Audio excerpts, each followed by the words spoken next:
આપણે આમ તો અગ્રદેવાચાર્યજીનું ચરિત્ર ચાલે છે, પણ વચ્ચે સ્વાધ્યાયની થોડીક વાત હાલે છે, તો ઈચ્છું છું કે આજે સ્વાધ્યાય વિશે પૂરું કરી દઉં. તો સ્વાધ્યાય કેવી રીતે કરવો અને પાઠ કઈ રીતે કરવો એની વાત ચાલે છે. તો એમાં ચોથો પોઈન્ટ એ છે, चित्त को भावपूर्ण व कोमल रख के अत्यंत मधुर स्वर से अत्यंत प्रेम पूर्वक पाठ करे. જ્યારે ભગવાનના સ્તોત્રનો પાઠ કરતા હોય કે ભગવાનની કથા કોઈ શાસ્ત્રમાંથી વાંચતા હોય કે કઈ પણ કરતા હોય, તો પહેલી શરત એ છે કે ચિત્તને કોમળ રાખવું. કારણ કે ભગવાનની જે કથાઓ છે એ કથાઓ બધી કોમળ છે, મધુર છે, રસમય છે, એટલે ચિત્તને થોડુંક કોમળ તો રાખવું પડશે. ચિત્ત કોમળ હશે ને તો ભગવાનની કથાઓની જે છાપ છે એ છાપ તમારા હૃદયમાં સરસ રીતે પડશે. જેવી રીતે આપણે ઓલો સિક્કો મારે સરકારી અધિકારીઓ કાગળિયા ઉપર, તો સાય જેટલી ભીની હશે, જેટલી સાય પાણી વાળી હશે, એટલો સિક્કો સરસ મજાનો આવશે. એવી જ રીતે હૃદય જેટલું કોમળ હશે એટલા જ ભગવાનના ભાવની એની અંદર છાપ લાગશે. કોમળ ચિત્ત અતિ દીન દયાલા કારણ બિનુ રઘુનાથ કૃપાલા. ભગવાનનું પણ અતિશય કોમળ ચિત્ત છે, અને કારણ બિનુ રઘુનાથ કૃપાલા એટલે ભગવાન કૃપા કરે છે ને એમાં કોઈ કારણ નથી હોતું. કારણ વગર પ્રભુ કૃપા કરે છે. કોણ જાણે કોના ઉપર કેવી કૃપા કરે, કઈ નથી હગાતી. એટલે રામને ભગવાનને કારણ વગરના કૃપાળુ કીધા. આવી વસ્તુ છે. પછી પાંચમું સૂત્ર એવું છે કે પાઠના તાત્પર્ય પ્રમાણે તમારા ભાવોનું અનુસંધાન થવું જોઈએ. મતલબ વીર રસની ચોપાઈ આવે તો તમારા હૃદયમાં વીર રસ છલકવો જોઈએ. વીર રસ આવે તો વીર રસ છલકવો એટલે એનું હું તમને ઉદાહરણ આપું. રામાયણની અંદર રાવણનું અને રામનું યુદ્ધ હાલતું હતું. તો એ યુદ્ધ હાલતું હતું ને એમાં કોણ જાણે શું રાવણે એકાદી શક્તિ ચલાવી. તો એ શક્તિ ચલાવી ને રાવણે, તો ઈ જે શક્તિ હતી રામને લઈ. હાલાકી એ શક્તિ વિભીષણને મારવા માટે ચલાવેલી હતી, પણ શરણાગત રક્ષક રામે એ શક્તિ પોતાના ઉપર ઝેલી લીધી. એટલે વિભીષણની અંદર વીર રસ ઉત્પન્ન થયો કે અરે મારા રામને શક્તિ લાગી ગઈ, મારા રામને આ કષ્ટ પડ્યું, એટલે એની અંદર છે ને વીર રસ જાગૃત થઈ ગયો. અને એ ડરપોક હતા, વિભીષણ બહુ લડાઈ ઝઘડા નહોતા કરતા, પણ એ જ વિભીષણમાં રામનું કષ્ટ જોઈને એવો વીર રસ જાગૃત થયો કે એને રાવણને ઘૂસતો માર્યો ને તો રથ ઉપરથી નીચે નાખી દીધો. તુલસીદાસે રામચરિતમાનસમાં આ ઘટનાનું વર્ણન કર્યું છે. વિભીષણે ઘૂસતો મારીને રાવણને નીચે નાખી દીધો. તો જયારે આવી ચોપાઈ વાંચીને ત્યારે વીર રસ પ્રગટ થવો જોઈએ હૃદયની અંદર કે મારે ભજન કરી જ લેવું છે, અને ભજનમાં કોઈ નડે તો વીરતાથી ના પાડી દેવી છે કે ભજન તો હું કરીશ જ, ભજન વગર હું રહી નહીં શકું. એવો એક વીર રસ આપણી અંદર ઉત્પન્ન થવો જોઈએ. મતલબ જેવો ભાવ વાંચી રહેવું. ભરત ચરિત્ર વાંચીએ તો હૃદય કરુણાથી ભરાઈ જવું જોઈએ કે મારે પણ ભરત જેવું બનવું છે, ભગવાન માટે ત્યાગ કરીને ભજન કરવું છે. એ ભાવમાં ડૂબો તો કથાનો સાચો રસ મળશે. આ તો વીર રસ હાલે કે કરુણ રસ હાલે, ગમે એવો રસ હાલે, ઠોબારાની જેમ કથા સાંભળતા હોય, માથેથી કથા હિલી જતી હોય, ન વીર રસથી મતલબ ને ન કરુણ રસથી મતલબ. એમ કથામાં મજા ન આવે. કથાનો પાઠ કરતા હોય ને તેના ભાવ હૃદયની અંદર આવવા જોઈએ. આવી વસ્તુ છે ત્યારે છે ને સાચો રસ વરસે છે. દાખલા તરીકે આ ચોપાઈ આવે, અબ પ્રભુ કૃપા કરો એહી ભાતી સબ તજી ભજન કરોડ દિન રાતી. તો આપણી અંદર એક વૈરાગ્યનો જ્વાળ આવવો જોઈએ કે ઓ ઈશ્વર ભજન જ સત્ય છે, બાકી બધું અસત્ય છે.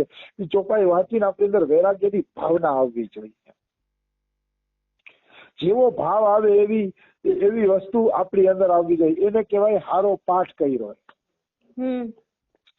જે સારો પાઠ કરવા વાળો છે ને એ તો એ ભાવની અંદર ડૂબી જશે. એક વખત રાધા બાબાએ નક્કી કર્યું કે મારે બધાય પુરાણ સાંભળવા છે. રાધા બાબાએ નક્કી કર્યું એટલે એક ભક્ત એને રોજના 3 વાગે ઉઠી અને પુરાણ સાંભળાવે. 3 વાગે ઉઠીને એ પુરાણ સાંભળતા. કારણ કે પછી સવારે તો માણસો મળવા આવતા હોય ને એટલે કુવાનો આરામ કરવાનો ટાઈમ રહેતો નહીં રાધા બાબાને. એટલે એ બધાય પુરાણ એને સાંભળવા. એટલે એક ભાઈ 3 વાગે પુરાણોનો પાઠ કરે. તો કહે કે જે પુરાણમાં જેવી વાર્તા આવે ને એવી વાર્તામાં રાધા બાબાનું હૃદય ઢળી જતું. જેવી વાર્તા આવે એવી વાર્તામાં એનું હૃદય છે ને ઢળી જતું.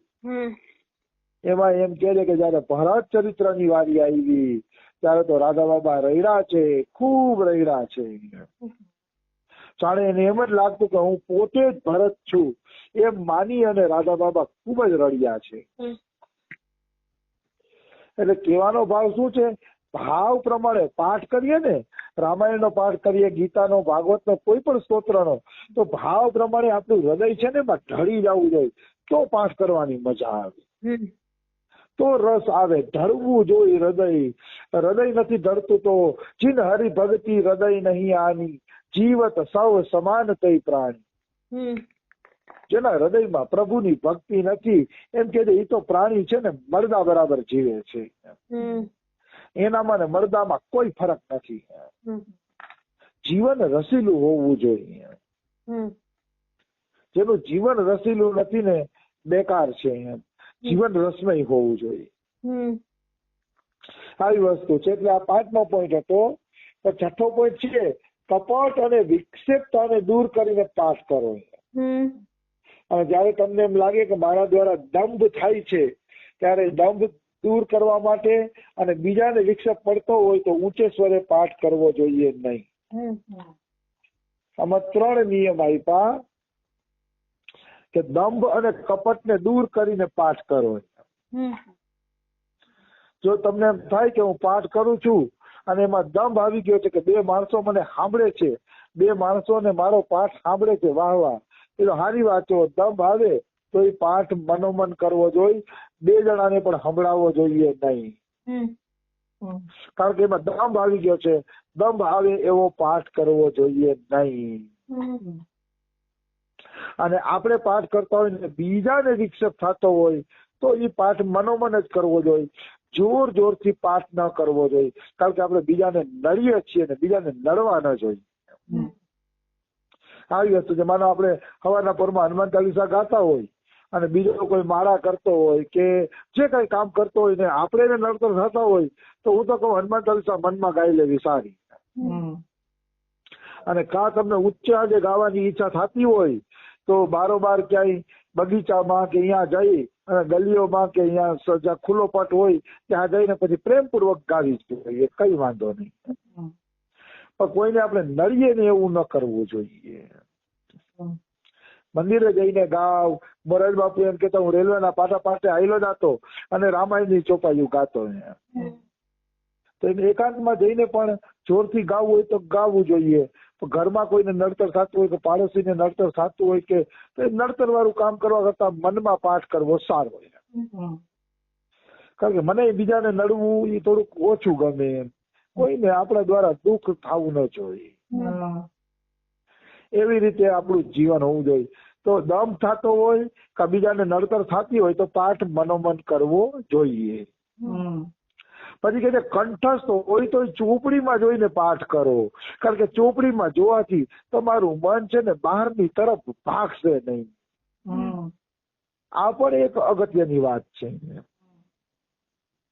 હનુમાન ચાલીસા ઘણાને કંઠસ્થ હોય, ઘણાને રાધા ચાલીસા કંઠસ્થ હોય, ઘણાને ગીતા ભાગવત કંઠસ્થ હોય તો એ હાલતા ચાલતા પાઠ નહીં કરવાનો. જયારે કંઠસ્થ હોય તો ચોપડીમાંથી જોઈને પાઠ કરવાનો. કારણ કે ચોપડીમાં જોઈને પાઠ કરશો ને તો તમારું મન એમાં રહેશે અને મન જાજી બહારની ક્રિયા કરશે નહીં. અને રણછોડદાસજી મહારાજની આ વાત ખરેખર 100% સાચી છે, 1% ખોટી નથી, 100% સાચી છે. કારણ કે તમે ચોપડીમાં જોઈને પાઠ કરશો ને તો મન યાદ રહેશે, શબ્દની અંદર શબ્દ વાક્ય રાખશે, બહારની કોઈ ક્રિયા નહીં થાય. આવી વસ્તુ છે. અને છેલ્લો 8મો પોઈન્ટ છે કે જ્યારે તમે પાઠ કરતા હો ત્યારે ભગવાન મારી સામે બિરાજેલા છે એમ માનીને પાઠ કરો. કે કાં તો ભગવાન પાઠ કરે છે, કાં તો વેદવ્યાસજી જેવા સંત મારી સામે બેસીને પાઠ કરે છે, એવો ભાવ કરો તો પણ પાઠમાં તમને બહુ ઝડપથી રુચિ થઈ જશે, બહુ જ ઝડપથી રુચિ થઈ જશે. એમાં કોઈ એટલે કોઈ પણ પ્રકારની શંકા નથી. એક વખત રણછોડદાસજીને એક ભાઈ મળ્યા. એ ભાઈ મળ્યા ને તો એમ કહેતા હતા કે રણછોડદાસજી પહેલે હું પાઠ કરતો હતો ને તો છે ને મને રસ નતો આવતો. તો રણછોડદાસજી કહેતો તમને કેવી રીતે રસ આવ્યો બતાવો ને તો હું બીજા લોકોને કહી શકું કે તમને પાઠમાં કઈ રીતે રસ આવ્યો. ત્યારે ઓલા ભાઈએ કીધું કે હું પાઠ કરતો ને ત્યારે એવી ભાવના કરતો કે રામાયણ વાંચું તેમજ મારું જાણે તુલસીદાસ જ મારા એના મોઢેથી ચોપાઈ બોલે છે હું સાંભળું છું એમ તુલસીદાસનું ચિંતન કરતો તો મને રસ આવવા માંડ્યો. કારણ કે સામે મહાપુરુષ બોલે છે અને તમે મહાપુરુષ પાસે સાંભળો છો એવો ભાવ કરવાથી રસ્તો આવે છે. સાચી વાત છે. કારણ કે એ સંતની કૃપા મળે. પછી કે મને રસ આવ્યો ને મેં પાઠ વધાર્યા ને તો આગળ મને એવો અનુભવ થયો કે જાણે આકાશવાણી પાઠ કરે છે હું સાંભળું છું. આવું થાય. ઘણી વખત આંખ બંધ કરીને બેઠા હોય ને તો હૃદયમાં ચોપાઈઓ આવતી હોય ને તેવું લાગે જાણે ચોપાઈઓ આકાશમાંથી કોઈક બોલે છે ને આપણું હૃદય તો ખાલી સાંભળીને ગુનગુનાવે જ છે. એવું થાય.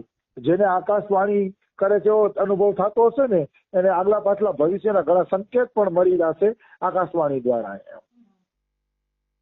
પણ એટલું ખરું હોય આકાશવાણી ખાલી ઓલા લોકોને સંભળાશે, ભક્તને બીજા કોઈને સંભળાશે નહીં. એ પણ ફાઇનલ છે. અને આ સંત કે મને રસ આવ્યો ને પાઠમાં અને મેં વધુ રસ કર્યો તો છેલ્લે તો મને એવું લાગ્યું જાણે સાક્ષાત જ ભગવાન મને દર્શન દઈ અને પાઠ કરીને સંભળાવે છે. છેલ્લે તો એ કે મને એવો અનુભવ થયો કે સાક્ષાત ભગવાન જ દર્શન દઈને પાઠ કરીને મને સંભળાવે છે. તો આ છે ને પ્રગતિ છે. વાત બિલકુલ સાચી છે. પેલા તો સંતને યાદ કરો કે સંત હારે પાઠ કરું છું તો એમ માનો કે સંત હારે સત્સંગ કરું છું. રામાયણ વાંચો તો એમ જ માનો તુલસીદાસ હારે સંગ કરું છું અને એમાં જેટલા પાત્રો આવ્યા છે પાત્રોનો હું સંગ કરું છું. તો એમ વાંચવાથી પાઠની અંદર રસ આવશે. પણ એમ વાંચો ને ત્યાં તો ચોપડીમાં કોકે લખી નાખ્યું છે, અરે તુલસીદાસે ખાલી રામાયણની કવિતા બનાવી નાખી. કવિતા નથી, એના અનુભવની વાણી છે. આખા જીવનનો એનો નિચોડ છે. એટલે તુલસીદાસની વાણી માનશો ને તો જ રસ આવશે. એમ માનશો ને કે કવિતા છે તો